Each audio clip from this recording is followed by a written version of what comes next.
Shift چلے نا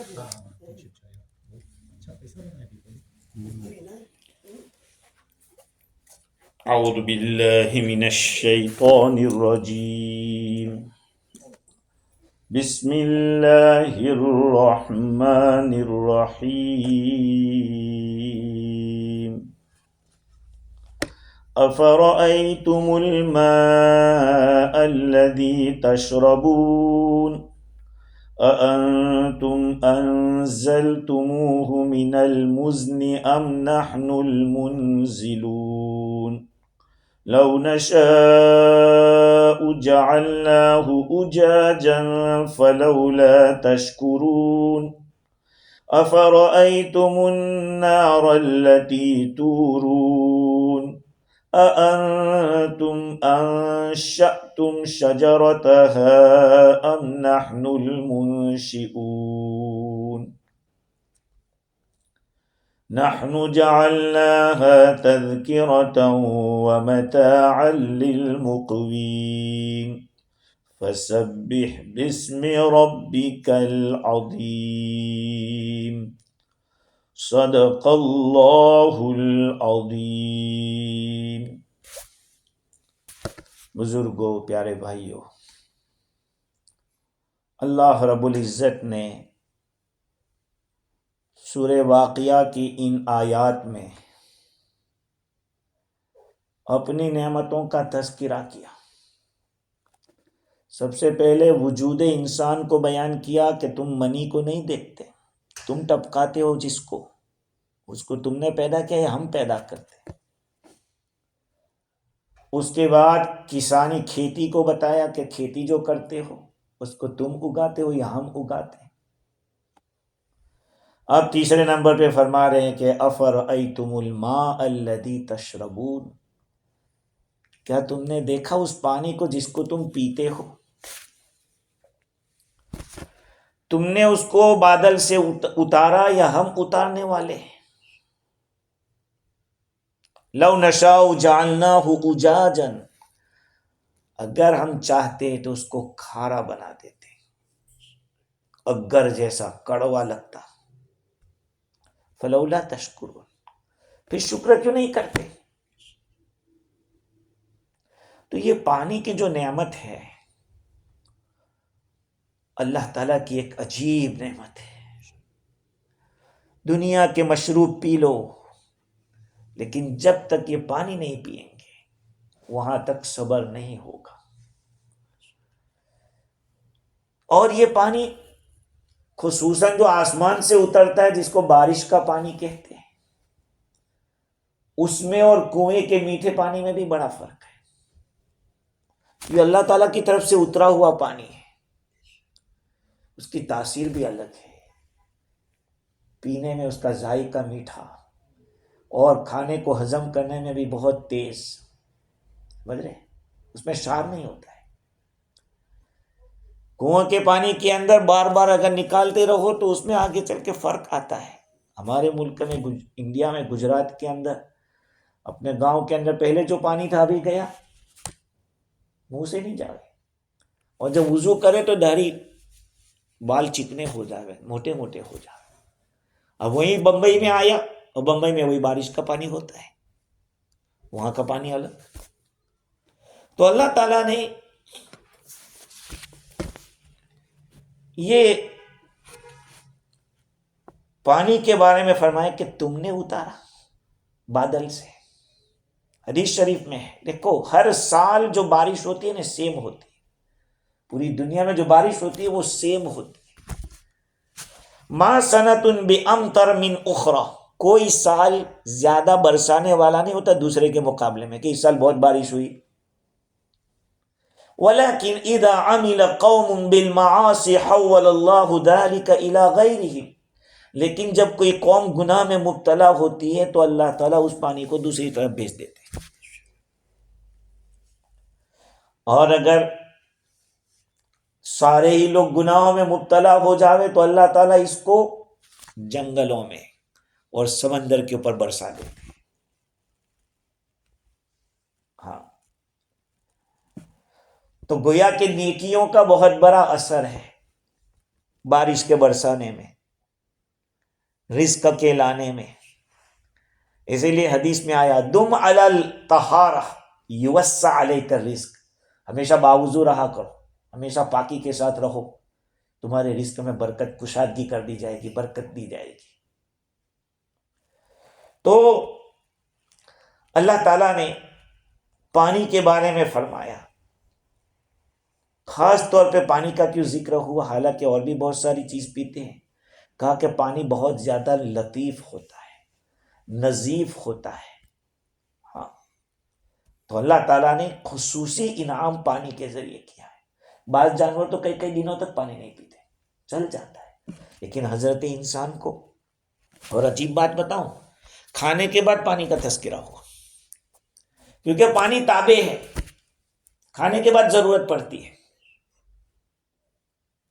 میں آپ کو سنا ہوں کہ ابھی میں ایک کتاب دیکھنے گیا گھر، مجھے قصہ تو یاد تھا لیکن کنفرم کرنا بہت ضروری ہوتا ہے کوئی بات کہنے سے پہلے. ابن جوزی رحمۃ اللہ علیہ فرماتے کہ یحییٰ ابن جعفر فرماتے کہ میں نے خود یہ واقعہ امام ابو حنیفہ رحمۃ اللہ علیہ سے سنا.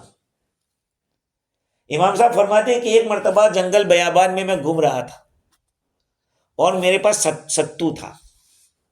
ستو جانتے ہیں؟ آپ جانتے ہیں؟ ہمارے فیجی والے اس کو ستوا کہتے ہیں. ستوا کہتے ہیں؟ ہاں، ستوا کہتے ہیں. اچھا، وہ دالیں اور سب چیزیں جمع کرتے ہیں، وہ بھی ایک ستو ہے.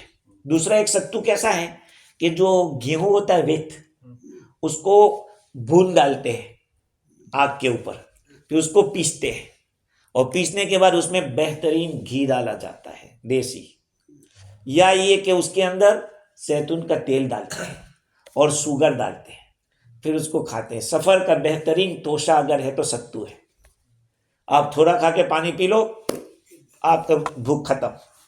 تو امام صاحب فرماتے ہیں کہ میں ستو لے کے چلا تھا لیکن پیاس بہت لگی تھی.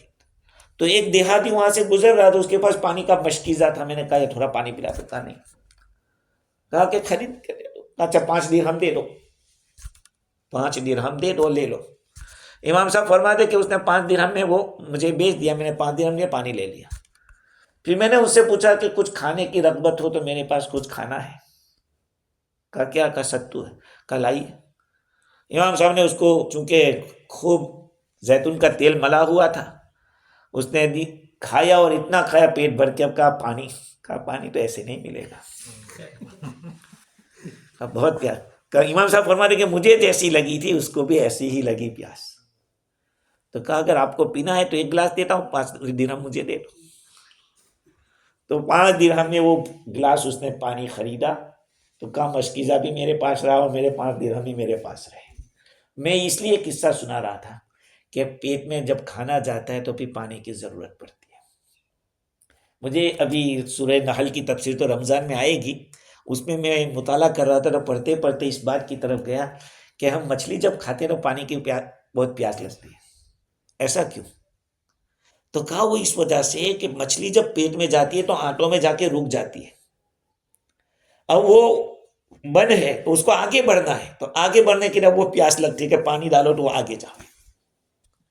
باقی میں یہی سوچتا تھا کہ مچھلی گرم ہوتی ہے اس وجہ سے ایسا ہوتا ہوگا، یا مچھلی ہمیشہ پانی میں رہی تو اندر جا کے بھی پانی مانگتی ہے کہ مجھے پانی چاہیے. خیر، تو اللہ سبحانہ و تعالیٰ نے پانی کو بنایا ایسا ہے. اللہ تعالیٰ نے کھانے کے بعد پانی کا تذکرہ کیا، اس لیے کہ اس کی ضرورت اس کے بعد ہی پڑتی ہے، اور اصل کھانا ہے. اصل کھانا ہے. آدمی پانی پی کے کتنا جیے گا؟ چلو پانی. اللہ تعالیٰ فرماتے ہیں المزن انتم انزلتموہ من المزن، کیا تم نے بادل سے تم نے اتارا یا ہم اتارنے والے ہیں. مزن کہتے ہیں ایسا بادل جو پانی سے بھرا ہوا ہو. اور علامہ آلوسی نے لکھا کہ السحاب الابیض وماؤہ اعظم یا ماؤہ عذب، وہ بات جو سفید بادل ہو اور اس کا پانی میٹھا ہوتا ہے، اس کو مزن کہتے ہیں.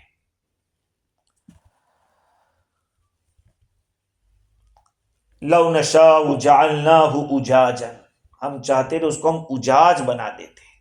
اجاج کا کیا معنی؟ علامہ آلوسی فرماتے ہیں کہ اجاز کا مطلب یہ ہے کہ بہت ہی زیادہ کھارا ہو، اتنا نمکین ہو کہ آدمی پی نہ سکتا ہو، جس کی وجہ سے اس کے پینے سے آگ بدن میں لگتی ہو، آگ لگتی ہو۔ ہاں، اس دن نہانے کے لیے گئے سمندر کے اندر، اس کا جو پانی تھوڑا کچھ گھس گیا ایسے منہ میں یا ناک میں تو شروع ہو گیا، بھائی بہنا شروع ہو گیا، اتنا وہ پانی تیز ہوتا ہے سمندر کا۔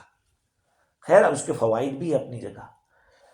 تو وہ کھاری چیز ہر اس چیز کو کہیں گے، اجاج اس کو کہیں گے کہ جو منہ کے اندر پریشانی کر دے، گرمی پیدا کر دے، آدمی پی نہ سکے، تو گویا کہ نمکین بھی ہو، کڑوا بھی ہو، اور اس کے ساتھ ساتھ گرم بھی ہو۔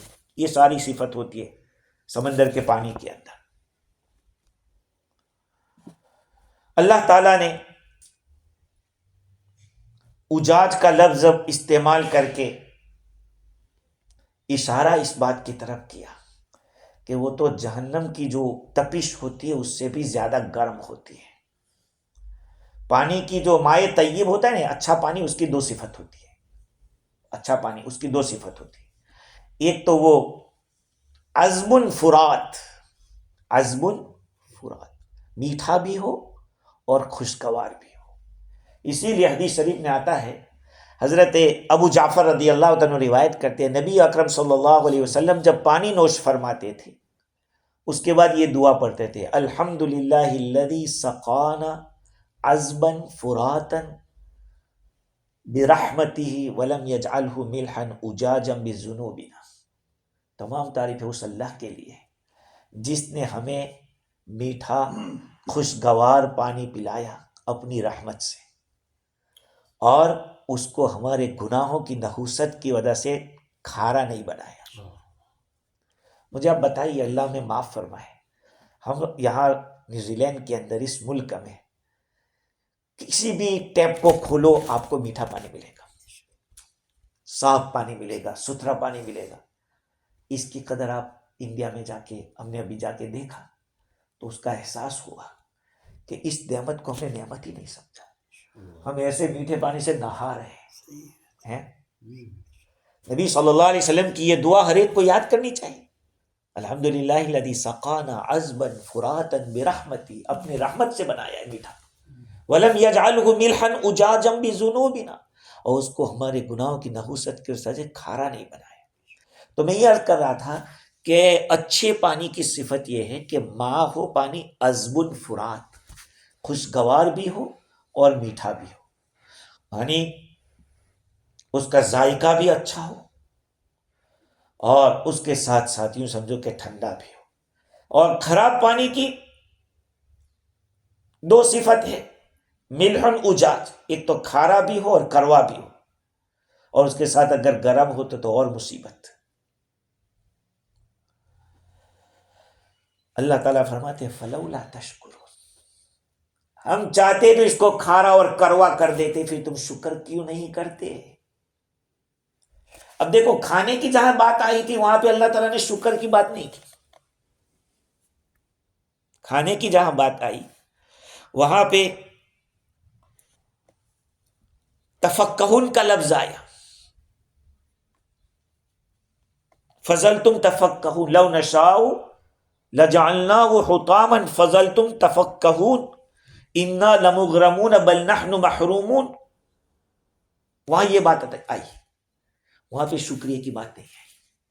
اور جہاں پانی کی بات آئی اللہ تعالیٰ فرماتے کہ شکر کاہے کو نہیں کرتے؟ سمجھ رہے میرے جو سوال کو آپ لوگ، ایسا کیوں کیا؟ تشربون کے اندر تشکرون کا لفظ ہے اور وہاں پر نہیں، اس کی ایک وجہ تو یہ ہے کہ اللہ تعالیٰ نے وہاں کھانے کا تذکرہ نہیں کیا کہ تم کھاتے ہو تو شکر کیوں نہیں کرتے، اس لیے وہاں تشکرون نہیں آیا۔ لیکن ایک دوسری وجہ یہ ہے کہ کھانا جو کھاتا ہے آدمی اس میں اس کی کچھ محنت لگتی ہے، دانا ڈالتا ہے، کھیت میں سے لاتا ہے، پیستا ہے، پکاتا ہے، بہت کچھ کرتا ہے، تب جا کے وہ کھاتا ہے۔ گویا کہ کھانے کے اندر بندے کی محنت لگتی ہے، اس لیے وہاں پر شکریہ نہیں کہا۔ اور پانی کے اندر بندے کا کچھ لگتا ہے؟ بالکل فری میں ملتا ہے۔ تو کہا فلولا تشکر، یہاں تو آپ کا کچھ نہیں لگا ہے. اتنا صاف ستھرا. نبی اکرم صلی اللہ علیہ وسلم کے بارے میں آتا ہے حدیث میں اندر کہ آپ صلی اللہ علیہ وسلم جب گھر سے تشریف لے جاتے اور بارش برستی تو آپ اپنا سر مبارک کھول دیتے. کیوں کھول دیتے تھے؟ تاکہ یہ آسمان سے آیا ہوا پانی سیدھے آپ کے بدن کے اوپر لگے. یکشف راسہ عند نزول المطر ویقول حدیث عہد بربہ. حضور یہ فرماتے تھے کہ یہ ابھی میرے رب کے پاس سے آیا ہے، ابھی میرے رب کے پاس سے آیا. تو ڈائریکٹ لگتا. اور عجیب بات بتاؤ، یہ ڈائریکٹ جو پانی روکا جاتا ہے اس کے تو بیٹری میں بھی کام لگتا ہے. پاور، اس میں اتنا پاور آ گیا کہ گاڑیوں کو بھی وہ چلانے لگا. خیر، اللہ اکبر. تو اللہ تعالیٰ نے دو وجہ میں نے آپ کو بتائی کہ تشکرون وہاں نہیں بتایا اس لیے کہ وہاں تاکلون نہیں کھا ہے. دوسرا یہ کہ پانی میں بندے کی کوئی محنت نہیں لگتی، کھانے میں محنت لگتی ہے. تیسری وجہ یہ ہے کہ، اور یہ بڑھیا وجہ ہے، اللہ تعالیٰ کی نعمت جب مکمل ہوتی ہے تو کھانے اور پینے کے بعد ہوتی ہے. کھا لیا تو ادھوری نعمت ہے، اور کھا اور پی لیا پوری نعمت ہو گئی. تو نعمت کا شکریہ تو آخر میں واجب ہوتا ہے. سمجھے کچھ؟ میں حج میں تھا ایک سال، تو عمرہ کرنے کے بعد تمتع کے اندر آدمی حج کے بعد قربانی دیتا ہے جو واجب ہے. تو ایک لیبیا کا ایک آدمی یا لبنان کا آدمی مجھے ملا اور اس نے مجھے پوچھا کہ میں طواف عمرہ کر چکا ہوں اور ابھی حج باقی، ابھی میں قربانی دے دوں؟ میں نے کہا نہیں. اس نے کہا کیوں؟ میں نے کہا یہ قربانی جو واجب ہے وہ نعمت کے شکریہ میں ہے، اور نعمت مکمل ہوگی حج پر. حج پر نعمت مکمل ہوگی تو آپ کو بعد. وہ مجھے ایک مسلح دے کے ہدیے میں دیا کہ ابھی تک تھا وہ. خیر، تو نعمت کا شکریہ واجب ہوتا ہے، پوری نعمت ہوتا ہے. کھا لیا اور پی لیا تب جا کے کہا کہ اب نعمت مکمل ہوئی. تو اللہ تعالیٰ پوچھ رہے کہ فلولا تشکرون، پھر تم شکریہ کیوں ادا نہیں کرتے؟ اب شکریہ کا ایک مطلب تو یہ ہے کہ ہم لوگ اللہ تعالیٰ کا الحمدللہ کہیں، اور جو غیر مسلم ہے وہ اللہ کا کلمہ پڑھ لے کہ ہاں تو ہی دینے والا ہے تو مجھے تجھے ہی ماننا چاہیے. یہی شکریہ ہے. عبداللہ ابن عباس رضی اللہ تعالیٰ عنہما فرماتے ہیں کہ عرش کے نیچے ایک سمندر ہے، عرش کے نیچے ایک سمندر ہے، اور اس سمندر سے اللہ تعالیٰ حیوانوں کی روزی کو اتارتا ہے. اللہ تعالیٰ حکم دیتا ہے کہ اللہ جتنا چاہتا ہے اتنا برساتا ہے آسمان سے. پہلے آسمان سے دوسرے پہ آتا ہے، دوسرے سے تیسرے سے، پھر سمائے دنیا پہ آ جاتا ہے. پھر اللہ تعالیٰ جو سمائے دنیا ہے اس کے نیچے چھلنی رکھی ہے. چھلنی جانتے ہو؟ ہاں، چھلنی کا اس چھلنی پہ سے گرتا ہے، اور جو قطرہ بھی گرتا ہے ایک ایک قطرے کے ساتھ اللہ کا فرشتہ ہوتا ہے. اب سوچو انسانوں سے زیادہ فرشتے ہیں کہ نہیں؟ یہ مخلوق اتنے سمندر سے آسمان سے قطرے گرتے ہیں، اور ہر ایک کے ساتھ ایک فرشتہ رہتا ہے، اور جہاں اللہ تعالیٰ کے منشا ہے وہاں پہ وہ پانی پہنچاتے ہیں. اور آسمان سے جتنا پانی برستا ہے وہ ایک متعین مقدار کے ساتھ، کیلے معلوم کے ساتھ، وزن معلوم کے ساتھ. کہا ہمیشہ ایسا ہوتا ہے، لیکن ایک مرتبہ آیا بغیر وزن کے آیا. کب آیا؟ نوح علیہ السلام کے طوفان کے دن جو آیا وہ بغیر وزن کے آیا، اور ایسا آیا وہ بغیر وزن بغیر کیل کے. اور بعض حکماء یہ فرماتے کہ بارش ہے نا، بارش کو اللہ تعالیٰ کی جو کمان ہے، کمان، کہا کہ وہ بارش کے قطرے کو، پانی کو لے لیتا ہے. وہ پہلے تو سمندر سے بادل کی طرف اٹھاتا ہے اور پھر بادل سے زمین کی طرف برساتا ہے. یہ تو اللہ کی قدرت ہے، لیکن اس سے بڑی قدرت آپ کو بتاؤں اللہ تعالیٰ کی، کہ سمندر سے اٹھاتا کیسا پانی ہے؟ کھارا پانی، لیکن اتارتا کیسا ہے؟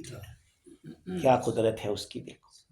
اگر ہمارے اعمال کے مطابق ایسا ہونے لگے نا تو کبھی میٹھا نہیں آوے. یہ تو اس کا فضل، اس کا کرم ہے کہ وہ کھارا لے کر بھی میٹھا دے رہا ہے.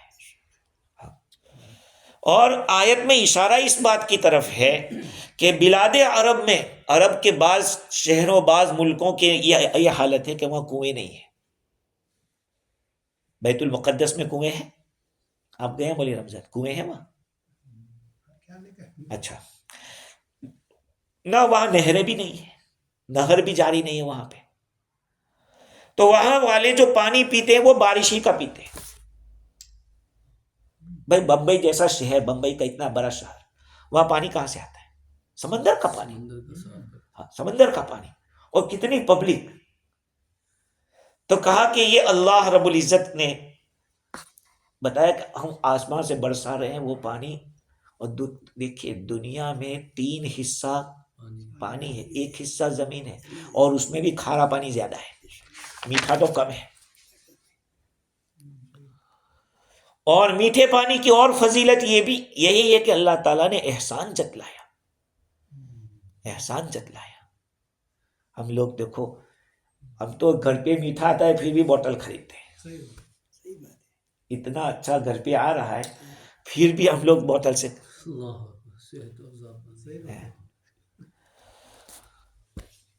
ایک اور بات بتاؤں اس سے آگے، کہ یہ تو پانی ہے، ایک دوسرا پانی بھی ہے جس کو مائے معرفت کہتے ہیں۔ جیسے یہ پانی بغیر محنت کے مل رہا ہے، اس میں محنت نہیں کرنی پڑتی، ایسے ہی مائے معرفت بھی محنت سے نہیں ملتا، ادھر سے نظر پڑتی ہے تو اللہ کی معرفت پیدا ہوتی ہے۔ اللہ سے جو کنیکشن ہوتا ہے نا وہ بھی اللہ کے چاہنے سے ہوتا ہے، محض اللہ کے عطا سے ہوتا ہے۔ ہاں اگر اللہ تعالیٰ چاہتا ہے تو کتنے لوگ میٹھے پانی کی پیاس میں بھی مر جاتے ہیں نہ ملنے کی وجہ سے۔ دنیا میں بہت سے لوگ ایسے ہیں جو اللہ کے تعلق سے محروم ہیں۔ اللہ سے کنیکشن ہو جانا یہ اس سے بھی بڑھیا نعمت ہے اللہ تعالیٰ کی۔ اس لیے علم کی مثال کیا ہے؟ نبی اکرم صلی اللہ علیہ وسلم نے علم کی مثال کس سے دی ہے؟ بارش سے دی ہے علم کی، کہ وہ تو برستی ہے سب جگہ برابر، لیکن زمین کوئی اچھی ہوتی ہے تو جلدی اگاتی ہے، کچھ ایسی ہوتی ہے جو روک کے رکھتی ہے تو لوگوں کو فائدہ ہوتا ہے، کچھ زمین ایسی ہوتی ہے کہ لیتی ہی نہیں کچھ۔ تو علامہ حقی نے، وہ صوفی ہے تو صوفی کی دماغ ادھر ہی چلتا ہے، وہ کیا کہتے ہیں کہ دیکھو جو آدمی کنواں کھودتا ہے، جو آدمی کنواں کھودتا ہے تاکہ پانی تک پہنچ جاوے، اگر پانی تک پہنچتا ہے تو یا تو میٹھا ملے گا یا کھارا ملے گا۔ اگر وہ پانی میٹھا ہے پھر بھی وہ بارش کی طرح نہیں ہے، بارش کی طرح تو نہیں ہوگا، اس لیے کہ بارش تو خالص، اسی لیے نبیوں کا جو علم ہوتا ہے جو وحی پر مبنی ہوتا ہے، الہام پر مبنی ہوتا ہے، وہ بالکل خالص ہوتا ہے بارش کی طرح۔ اور بعد میں جو دوسرے علماء کا علم ہوتا ہے جب تک اللہ کے ساتھ کنیکٹڈ نہ ہو، صرف کتابی علم ہو اور دل کو اللہ تعالیٰ سے جڑا نہ ہو، تو پھر اس کا پانی وہ دوسرے نمبر کا ہوتا ہے، کنویں والا جیسا، اس میں کبھی گڑبڑ بھی ہو سکتی ہے، سمجھ رہے ہیں؟ اور اگر وہاں سے نہ ہو تو وہ کھارا ہی ہے۔ آپ دیکھ رہے ہیں، آپ لوگ نہیں دیکھ رہے ہیں یوٹیوب کے اوپر بغیر داڑھی کے اور دین کے اوپر ایسے ایسے وہ تبصرے کر رہے ہیں، ایسی ایسی باتیں بیان کر رہے ہیں، ایمان ڈگمگا جائے، ایمان ڈگمگ ہو جائے، اور یار یہ ایسا کہہ رہا ہے، آپ بھروسہ ہے تو سنو ہم سے، ورنہ پھر انہیں کا سنو۔ اللہ واللہ العظیم میں آپ کو کہہ رہا ہوں کہ ایسے ایسے لوگ بیٹھے ہیں جو ایمان کے چور ہیں، ہمارے ایمان کے چور ہیں، ایمان کے چور ہیں، اور ایسی ایسی باتیں ڈال رہے ہیں، ایسی ایسی باتیں بالکل افوات اور بکواس کر رہے ہیں۔ آپ سوچو گے کہ یار اتنا پڑھا لکھا دکھتا ہے، وہ اپنے دماغ سے پڑھا ہے، اس کو ہاں دعویٰ، یعنی علم میں کبھی دعویٰ نہیں ہو سکتا۔ ایک بزرگ آئے اور انہوں نے سوال فرمایا، تمہیں جو پوچھنا ہو مجھے پوچھو۔ امام صاحب رحمۃ اللہ علیہ، ابو حنیفہ رحمۃ اللہ علیہ نے پوچھا کہ اچھا ایک سوال کا جواب دو، کہ حضرت سلیمان علیہ السلام کے ساتھ جس چیونٹی نے بات کی تھی وہ میل تھی کہ فیمیل؟ کیا تھی؟ ہکا بکا رہ گیا، وہ چپ ہو گیا کہ بھائی۔ اور ایک آدمی نے کہا کہ میں اگر کوئی بات دیکھ لیتا ہوں تو 40 سال تک بھولتا نہیں ہوں۔ اب وہ باہر نکلے تو کہا میرے جوتے کا مولانا، جوتے آپ کے پاؤں میں ہیں۔ کیا کہا؟ جوتے آپ کے پاؤں میں، یہی تم بھول گئے، ابھی 1 منٹ کی بات ہے، ابھی تو پہن کے آپ آئے گا، میرے جوتے کہاں ہیں؟ دعویٰ نہیں چلتا ہے، اللہ تعالیٰ کو وہ چیز پسند نہیں، یاد رکھو کبھی بھی۔ اور جو یہ کہہ دیتا ہے کہ میں، سمجھ لو میں کو جب تک مارو گے نہیں وہاں تک کچھ آئے گا بھی نہیں. اپنے آپ کو مٹاؤ، گراؤ اپنے آپ کو، تب جا کے اللہ تعالیٰ کچھ دیتا ہے اور اللہ بڑھاتا ہے. مٹا دے اپنی ہستی کو اگر کچھ مرتبہ چاہے. دانا خاک میں مل کر گلے گلزار ہوتا ہے. جب تک دانا آپ کے یہاں وہ باکس میں رہے گا اگے گا نہیں، لیکن جب مٹی کے اندر جائے گا، رگڑے کھائے گا مٹی کے اندر، تب جا کے وہ دانا اگے گا. خیر، افرأیتم النار التی تورون اانتم انشأتم شجرتها ام نحن المنشئون. کیا تم نے دیکھا اس آگ کو جس کو تم روشن کرتے ہو، آگ جلاتے ہو، اس کو تم نے دیکھا؟ اس کے درخت کو تم نے اگایا یا ہم اگاتے؟ اب آپ کو سمجھ میں نہیں آئے کہ درخت سے آگ کیسے؟ بھائی پتا کیسا ہوتا ہے؟ ہرا ہوتا ہے. درخت کا پتا ہرا ہوتا ہے. اور گرین کیوں ہوتا ہے؟ اس میں کیا پڑا ہے؟ پانی ہے. اس کو کلوروفل کہتے ہیں. کلوروفل کہتے ہیں. میں پڑھنے 40-45 سال پہلے کچھ پڑھا تھا ایسا، کلوروفل. تو کہا کہ اس کی وجہ سے. اب وہ تو رگڑیں گے تو آگ کہاں پیدا ہوگی؟ لیکن اللہ تعالیٰ نے 2 درخت ایسے رکھے ہیں، ایک مرخ اور ایک عفار. یہ 2 درخت کے پتے ایسے کہ دونوں کو ایک دوسرے کو ایسے رگڑتے ہیں. زند یا زندہ دونوں میاں بیوی کی طرح ہے وہ دونوں، کہ دونوں کو ایسے گھستے ہیں تو آگ جلتی ہے اور مسافر اس سے فائدہ اٹھاتا ہے. اللہ تعالیٰ پوچھ رہے ہیں انتم انشأتم شجرتها، اس آگ کے درخت کو تم نے اگایا تھا، ام نحن المنشئون، یا ہم اگانے والے ہیں؟ اب بتائیے یہ درخت کیا ہے؟ پتھر سے تو ہم نے چکماک، جو چکماک کا پتھر ہوتا ہے اس سے تو آگ نکلتی ہے ایسے، لیکن درختوں کی رگڑ سے بھی ایسے پتے اللہ تعالیٰ نے ایسے درخت اگائے. کبھی کبھی وہ درخت، وہ پتے آپس میں بھی اگر مل جاتے ہیں تو آگ لگ جاتی ہے. ہاں، افرأیتم النار التی تورون. قرآن میں سب کچھ رکھا ہوا ہے، غور کرے تو. اب وہ درخت سے کیا مراد ہے؟ ایک مراد تو یہ ہے کہ یہی زند اور زندہ یا مرخ اور عفار، یہ جو درخت ہیں وہ آپس میں ملتے ہیں. تو بعضوں نے یہ کہا کہ درخت سے مراد یہ عام درخت جس کو ہم جلاتے ہیں. اگر یہی درخت کے بجائے پلاسٹک کو جلانے لگ جائے یا کوئی ایسی چیز کو جلانے لگ جائے جس کے اندر آگ ہی لگتی نہیں، جیسے لوہا ہے اس میں لگ جائے، نہیں. اللہ تعالیٰ نے درخت کو ایسا بنایا کہ آپ اپنے کام نکال سکتے ہو، وہ جلانے کے قابل اللہ تعالیٰ نے. ہمارے فجی کے اندر ایک درخت ہوتا ہے، اس کو کٹیا کہتے ہیں. آپ لوگ جنگلی جلیبی کہتے ہوں گے آپ کے یہاں. سورت میں ہم اس کو گورا کھاملی کہتے ہیں، سمجھتے ہیں؟ ایسے گول گول جلیبی کی طرح وہ ایک پھل ہوتا ہے، اس کو کٹیا کا پھل آپ لوگوں نے دیکھا ہوگا فجی میں. تو اس کی لکڑی فجی میں اسپیشل لوگ جلانے کے لیے رکھتے ہیں کٹیا کو. اللہ تعالیٰ نے اس میں صلاحیت رکھی ہے آگ اچھی پیدا کرنے کی. تو اللہ تعالیٰ اس درخت کے بارے میں فرما رہے ہیں، یا عام درخت جس کو جلانے کے کام میں لیا جاتا ہے. اور تیسرا قول یہ ہے کہ اس کی جو جڑیں ہیں درخت کی، جو شعلے بنتے ہیں یا جو ایندھن بنتا ہے، وہ مراد ہے. اب چلو کچھ بھی ہو، اللہ تعالیٰ فرماتے ہیں نحن جعلناها تذکرۃ ومتاعا للمقوین. ہم نے اس آگ کو ایک یاد دہانی بنایا ہے، ایک نصیحت بنایا ہے اور ایک برتنے کا سامان بنایا ہے مقوین کے لیے. مقوین سے کون مراد ہے؟ اب اس کے اندر مختلف تفسیریں ہیں. مسافروں کے لیے، محتاجوں کے لیے، مختلف اس کی تفسیر علماء نے لکھی ہے. خیر، تو اب ہم اس پہ آتے ہیں. نحن جعلناها تذکرۃ، اس آگ کو ہم نے تذکرہ بنایا، یاد دہانی بنایا. کس کی یاد دہانی؟ نار کبریٰ کی یاد دہانی. نار کبریٰ یعنی جہنم کی آگ. آدمی اگر اس آگ کو دیکھتا ہے کہ تھوڑی سی لگ جاتی ہے، برداشت نہیں، تو آدمی سوچتا ہے کہ یا اللہ، یہ دنیا کی آگ ایسی ہے تو جہنم کی آگ کیسی ہوگی. تو اس لیے تذکرہ بنایا اس کو.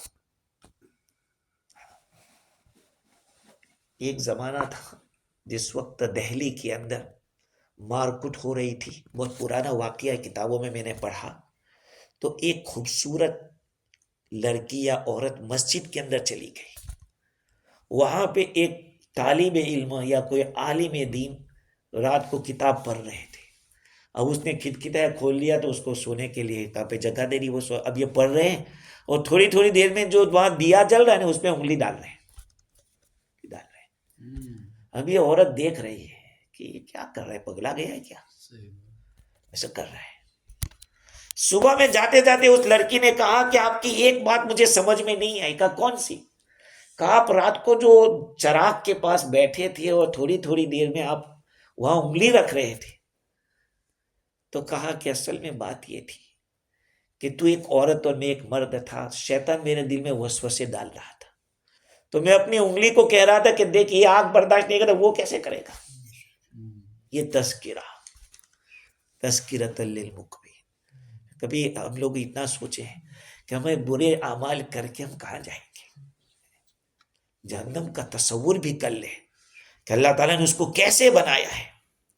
حدیث شریف میں آیا, حضرت قتادہ فرماتے کہ ہمیں یہ روایت نقل کی گئی, رسول اللہ صلی اللہ علیہ وسلم نے فرمایا کہ یا قومی, اے لوگو, نارکم ہذہ التی توقدون جزء من 70 جزءا من نار جہنم. یہ آگ جو تم جلا رہے ہو نا, روٹی پکا رہے ہو, کھانا پکا رہے ہو, جو کچھ کر رہے ہو نا, کہا کہ it is the part of hell fire.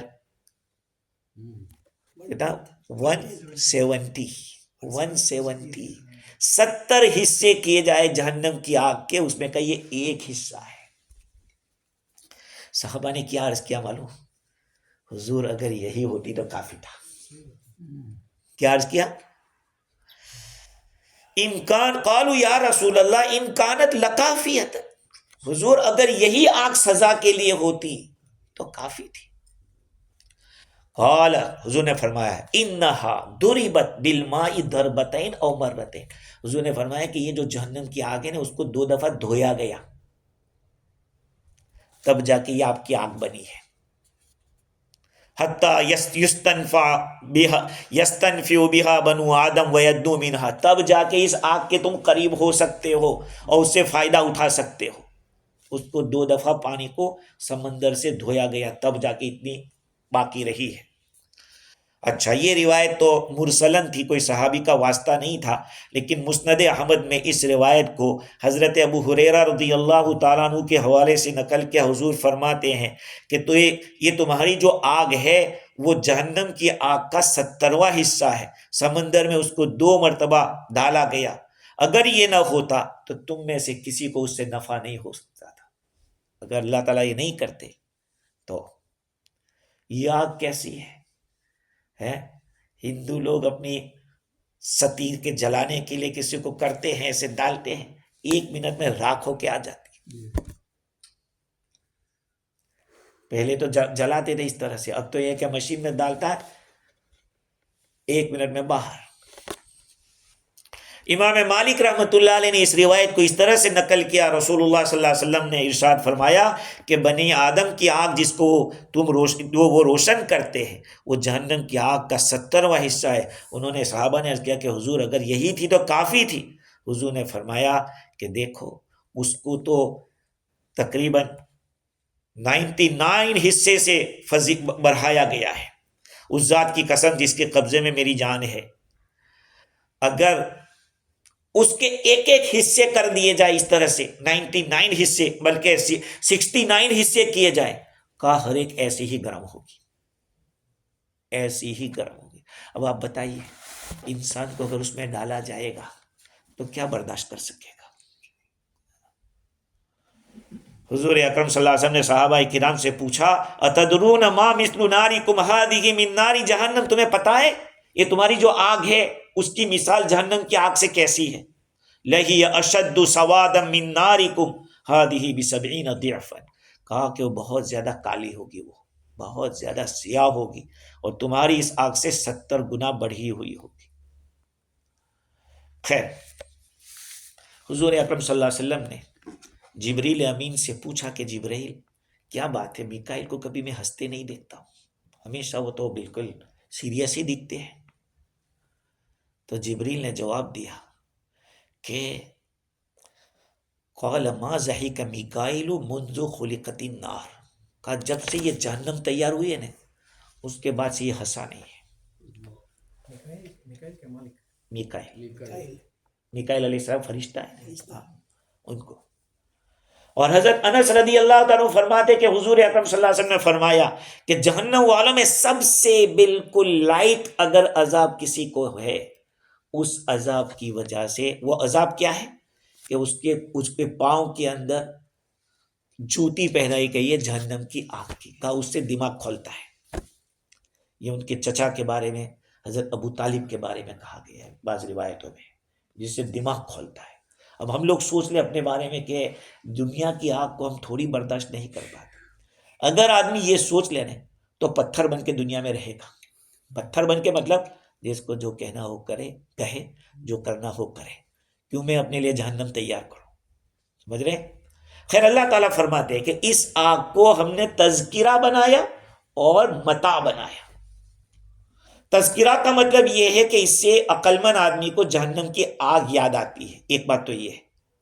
اور دوسری بات یہ ہے کہ اس آگ سے دوبارہ پیدا ہونا، مرنے کے بعد دوبارہ زندہ ہونا، وہ بھی یاد آتا ہے. وہ کیسے؟ کہا جو ذات سرسبز پتوں کے اندر آگ لگا سکتی ہے جبکہ پانی سے آگ بجھ جاتی ہے، کہا جو ذات ایسا کر سکتی ہے وہ ذات حضرت انسان کے میت کے بدن میں کیسے آگ نہیں لگا سکتی؟ بدن میں بھی تو پانی ہوتا ہے، ویٹنس ہوتا ہے، کہا اس میں کیسے نہیں لگائے گا. اور دوسری بات یہ کہ تذکرہ کو پہلے بیان کیا اور متاع کو بعد میں بیان کیا. نصیحت پہلے، آخرت کی یاد. آخرت کی یاد پیدا کرو. یہ دنیا کی چیزوں کو دیکھ کر کبھی کبھی جہنم کو، جنت کو یاد کرو. حالات کبھی کبھی پیاس لگے تو یہ بھی سوچ دیا کرو کہ جہنم والوں کو پیاس لگے کہ ان کو کیا پلایا جائے گا. دنیا کے اندر بھوک لگے تو یہ بھی سوچ لیا کرو اللہ تعالیٰ نے ہمیشہ اتنا کھلایا تھا، ایک دفعہ اگر بھوک لگ بھی گئی تو کیا ہو گئی ہے. تو تذکرۃ و متاعا للمقوین.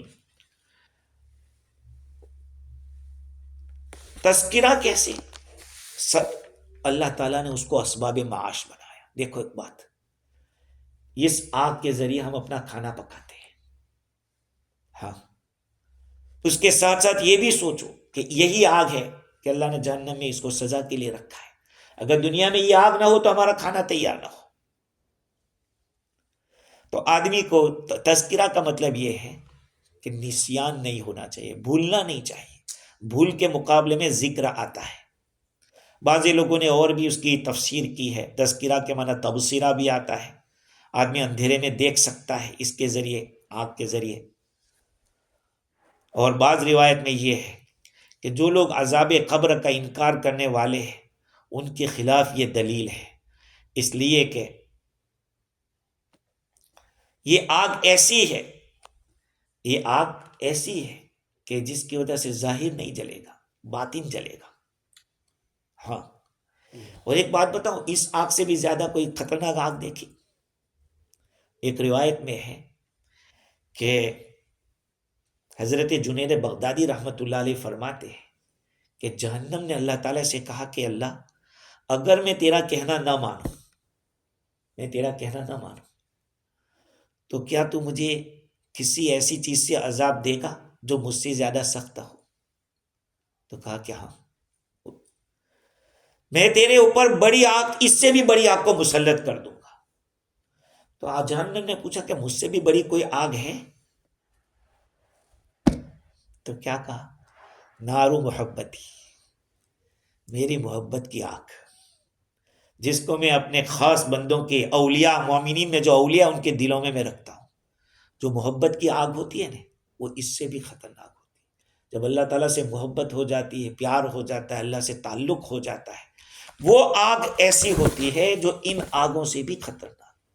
ارے بھائی، حدیث میں آیا نا کہ اللہ رب العزت کی جہنم کی آگ کو ایمان والے کی آنکھوں سے وہ آنسو جو اللہ کے خوف سے بہے وہ بجھا دیتی ہے، وہ اس کو بجھا دیتی ہے. سمجھ رہے؟ اور ہر چیز کا اپنی ڈیوٹی کو نہ کرنا اس کی موت ہے. ہر چیز کا اپنی ڈیوٹی کو نہ کرنا اس کی موت ہے. بھائی فائدہ کیا پھر؟ آدمی گائے رکھتا ہے، دودھ دیتی ہے، وہاں تک رکھتا ہے، نہیں تو پھر اس کو سیدھا ذبح کر دیتا ہے، وہ اب کام کی نہیں رہی. خیر، تو یہ جہنم کی بھیانکتا ہے. اللہ تعالیٰ فرماتے ہیں کہ نحن جعلناها تذکرۃ ومتاعا للمقوین، یہ ہم نے مقوین کے لیے سامان بنایا ہے. مقوین یعنی مسافروں کے لیے، محتاجوں کے لیے. حضرت عبداللہ ابن عباس رضی اللہ عنہ فرماتے کہ مقوین سے مراد مسافر، اس لیے کہ مسافر جنگلوں میں چلتا ہے، اس کو آگ کی زیادہ ضرورت پڑتی ہے. کیوں آگ کی ضرورت زیادہ پڑتی ہے؟ اس لیے کہ جب وہ جنگل میں ہوگا تو درندے آگ سے بھاگتے ہیں.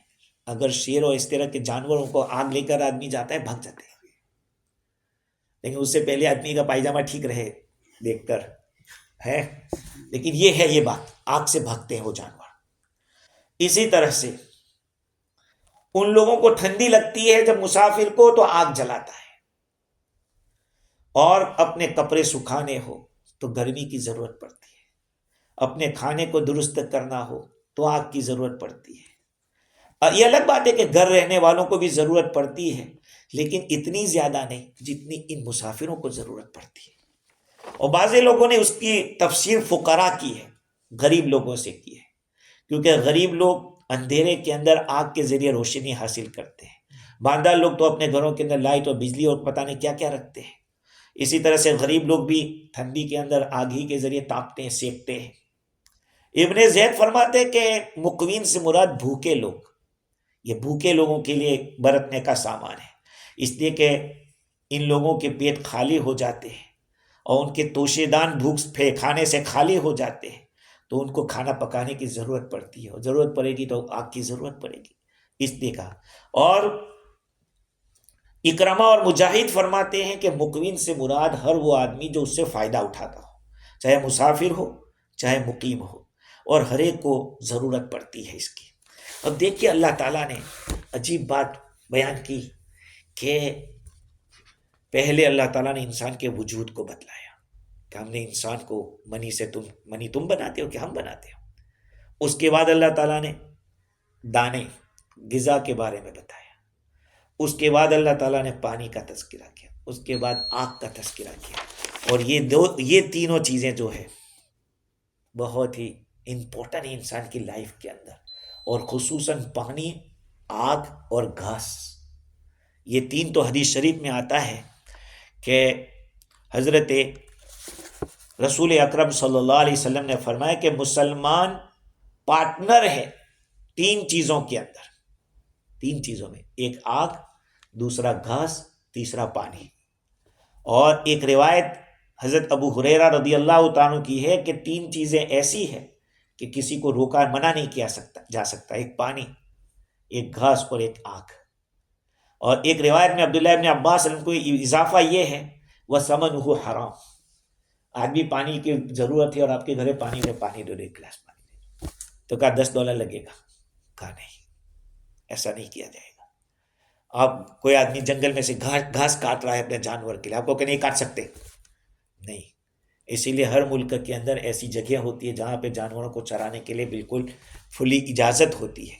یہ ساری روایتیں ہیں اسلام کے اندر، بہت ساری مطلب یہ ہے کہ سہولتیں اور بندے کا خیال کیا گیا. آگے اللہ تعالیٰ نے جب یہ ساری نعمتیں بتلا دی، آخر میں فرمایا فَسَبِّحْ بِاسْمِ رَبِّكَ الْعَظِيمِ، فَسَبِّحْ بِاسْمِ رَبِّكَ. اے نبی جی نہیں مانتے، چھوڑو ان کو، آپ تسبیح کرو، اللہ کی پاکی بیان کرو. ابھی پاکی کا کون سا موقع، یہاں سبحان اللہ کہنے کی یہاں کیوں ضرورت آئی؟ تو کہا کہ اگر اتنی ساری نعمتوں کو بھی دیکھ کر آدمی ایمان نہ لاوے اور کلمہ نہ پڑھے اور اللہ کو نہ مانے تو پھر تعجب کی بات نہیں تو اور کیا، تو پھر ہمیں تسبیح کرنا چاہیے. فسبح بسم ربک العظیم، اللہ تعالیٰ فرماتے کہ تسبیح کرو. یعنی جب اللہ تعالیٰ نے مکذبین کو، جو حشر کو نہیں مانتے ہیں، جو کفر اللہ کی وحدانیت کو نہیں مانتے ہیں، ان کے سامنے اللہ تعالیٰ نے دلائل پیش کر دیے. تمہارے لیے پیدائش کا ایک دلیل ہے، تمہارے لیے رزق کی ایک دلیل ہے، تمہارے لیے اور بھی بہت ساری پینے کی، آگ کی، یہ ساری دلیلیں ہیں. پھر بھی ایمان نہیں لا رہے. اللہ تعالیٰ نبی سے فرمایا تمہاری ذمہ داری یہ ہے تم اپنے آپ کو مکمل کرو. نبی خود مکمل ہوتا ہے اور مکمل بھی ہوتا ہے. نبی کی پیروی کر کے آدمی کامل بن سکتا ہے. نبی خود تو کامل ہوتا ہے، لیکن کہا اب اپنی فکر میں لگو، ان کو چھوڑیے. یہ تسبیح کا کیا مطلب؟ تسبیح کے معنی ہے پاکی بیان کرنا، اللہ تعالیٰ کی شان کے خلاف جو باتیں ہیں اس سے اللہ کو پاک کہنا. فسبح بسم ربک العظیم، تو فسبح بسم اسم کا لفظ لائے، تیرے عظمت والے رب کے نام کی تسبیح کرو، یہ لفظ لائے. تو اسم کہنے کا سبح اسم ربک الاعلی، وہاں پہ اسم کا لفظ ہے، وہاں با نہیں ہے، یہاں با ہے. اب یہ سب چیزیں ایسی ہیں جو بہت گہرائی کی اور اس کا تعلق گرامر کے ساتھ ہے. باقی اتنی بات ہے کہ اللہ تعالیٰ نے یہاں پہ جو لفظ استعمال کیا فسبح بسم ربک العظیم، بعضوں نے کہا کہ اسم کا لفظ یہاں پہ زائد ہے، اور اللہ تعالیٰ کی زیادہ تعظیم، بھئی جو ذات جتنی تعظیم والی ہوگی اس کا نام بھی اتنا معظم ہوگا، اس کے نام کے ساتھ تعظیم کرو. اب یہ ہے کہ دل سے ذکر کرو، زبان سے ذکر کرو، یہ ساری چیزیں اللہ کی تعظیم میں آتی ہے. اور تفسیر رازی کے اندر یہ بات لکھی ہے کہ جو آدمی کسی کی بہت زیادہ تعظیم کرتا ہو اور اس کی تعظیم میں مبالغہ کرتا ہو تو اس کا نام نہیں ذکر کرتا کہ فلانے کے یہ. ہم لوگ اپنے شیخ کو بھی جب خط لکھتے ہیں تو حضرت کا نام نہیں لکھتے، استاد کے اوپر خط لکھتے ہیں تو نام نہیں لکھتے ہیں. اسی لیے بیوی کو بھی اپنا نام، شوہر کا نام نہیں لینا چاہیے ہے. عظمت یہ ہے، تعظیم کا تقاضا، یہ نہیں کہ اسے نکاح پہ کوئی اثر پڑ جائے گا یا نکاح ٹوٹ جائے گا. بہت سارے لوگ سوچتے ہیں یہ غلط ہے، ایسا نہیں ہے، لیکن تعظیم کا تقاضا ہے. اور جیسے بات وہ مفتی ادھر آؤ، پہلے فجی میں تو اس طرح بولتے رہے، یہاں تو الحمدللہ بہت ہی ایسے لوگ سمجھ کے بات کرتے، لیکن اس طرح کی بات ہوتی ہے تو وہ ایک عظمت کے خلاف اور تعظیم کے خلاف ہوتا ہے. اللہ تعالیٰ کے نام کو جب آدمی تعظیم کے ساتھ بولے گا، اس کے لیے ایک مطلب تو یہ ہے کہ اسم کا جو لفظ ہے وہ زائد ہے اور زیادہ تعظیم مطلوب ہے. اور بعضوں نے یہ کہا کہ اپنے رب کا ذکر کر کے اپنے رب کی تسبیح بیان کیجیے، اپنے رب کا ذکر کر کے. اب یہ ذکر جہری بھی ہو سکتا ہے، ذکر لسانی بھی ہو سکتا ہے، ذکر قلبی بھی ہو سکتا ہے. اور اللہ تعالیٰ نے اپنے حبیب کو فرمایا کہ اپنے رب کے نام کو اپنی قوم کے ساتھ بیان کیجئے، اور اس کے ساتھ ساتھ آپ تبلیغ میں مشغول ہوئے. تبلیغ یعنی بات پہنچانا، ہاں یہ ہے مطلب. یہ نکلا کہ زبان سے بھی ذکر کرو، دل سے بھی کرو، اور اللہ تعالیٰ کا وصف بیان کرو. اگرچہ وہ لوگ آپ کو قبول نہ کرے، آپ کی بات کو نہ مانے، آپ کی بات نہ مانے، پھر بھی آپ اپنے طور پہ لگے رہیے، اپنے مشغلے کے اندر رہیے، اور یہی تبلیغ ہے. اگر یوں کہتے کہ فسبح ربک، اپنے رب کی تسبیح کرو، تو یہ فائدہ حاصل نہیں ہو سکتا تھا.